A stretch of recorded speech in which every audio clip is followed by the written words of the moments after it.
ഒപ്പനയും വട്ടപ്പാട്ടും രണ്ടും തമ്മിൽ സാമ്യതകളും വ്യത്യാസങ്ങളും ഏറെയാണ്. ഒരു കാലത്ത് മുസ്ലിം കല്യാണ വീടുകളിലെ അവിഭാജ്യ ഘടകമായിരുന്നു ഈ രണ്ട് കലാരൂപങ്ങളും.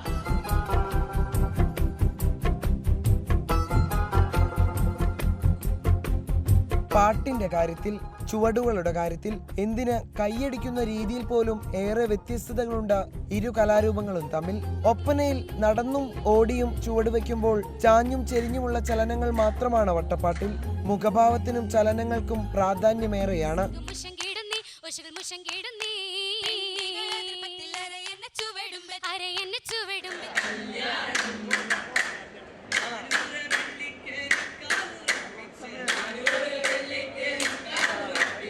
വിരുദ്ധമേറെയുള്ള പാട്ടുകളാണ് വട്ടപ്പാട്ടിന്റെ മറ്റൊരു പ്രത്യേകത. ഒരു കാലത്ത് മുസ്ലിം കല്യാണ വീടുകളിലെ അവിഭാജ്യ ഘടകമായിരുന്ന ഇരു കലാരൂപങ്ങളും ഇന്ന് കലോത്സവ വേദികളിൽ മാത്രമായി ചുരുങ്ങിയെന്ന പ്രത്യേകതയുമുണ്ട്.